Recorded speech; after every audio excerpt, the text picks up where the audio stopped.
bellezas, el día de hoy vamos a abrir esta Frankenstein, que vean qué bonita está.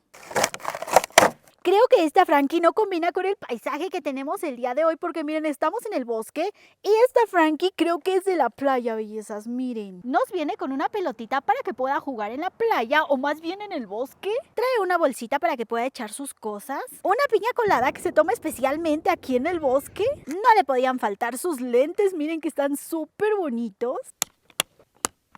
Y aquí está nuestra Frankie, que vean qué bonito outfit trae. Miren sus pies y sus zapatos están súper hermosos.